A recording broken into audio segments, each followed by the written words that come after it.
sekali terjadi bahwa pengusakan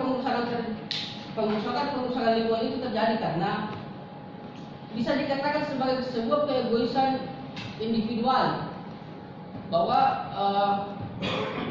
untuk menjaga alam itu tidak perlu. Kenapa sih kita harus cepat? Saya bisa hidup, saya bisa kaya. Itu beberapa hal yang mungkin bisa menjadi sebuah peringatan terkait dengan banjir itu. Jadi bisa mungkin dikatakan bahwa kerusakan-kerusakan yang terjadi di laut dan di bumi ini itu karena terjadi oleh ulah tangan manusia. Bahwa ayat ini sebagai sebuah peringatan terkait dengan apa yang terjadi. Bahwa terkadang manusia itu tidak bisa berubah kecuali mendapat cambukan yang lebih.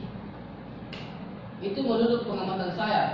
Itu manusia terkadang tidak pernah berubah ketika dia tidak diberikan peringatan yang sangat keras di dalam hidupnya itu. Jadi terkait dengan hal itu juga, misalkan banjir yang terjadi di Masama, misalkan ada sebuah anggapan bahwa longsor itu terjadi karena eksploitasi daripada hutan sekitar situ yang terjadi oleh pembabatan hutan yang dilakukan oleh oknum-oknum yang tidak bertanggung jawab. Itulah kemudian yang menjadi yang mengakibatkan bahwa setelah hujan turun akan terjadi sebuah longsor karena tidak ada yang mengikat tanah itu. Ya karena pohonnya sudah mati, jadi tanahnya pasti akan lemah atau longsor. Itu anggapan-anggapan terkait dengan gempa longsor yang terjadi yang terakhir di Masamba itu. Itu dikatakan oleh kawan-kawan teman-teman yang tinggal di daerah situ bahwa bukan longsor yang terjadi secara alami itu karena di sekitar daerah situ ada pembabatan hutan dan kemudian terjadi longsor itu. Itulah kemudian mungkin yang terjadi di laut atau di darat sebagai sebuah peringatan.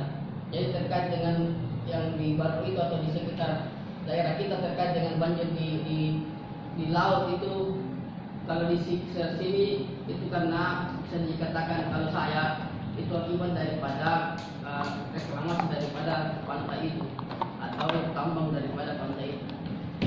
Itu mungkin terkait dengan ini. Jadi mungkin bisa dikatakan sebuah peringatan untuk kita ini bahwa konsep daripada khalifah itu sebenarnya tidak kita pahami. Kita tidak paham terkait dengan konsep itu.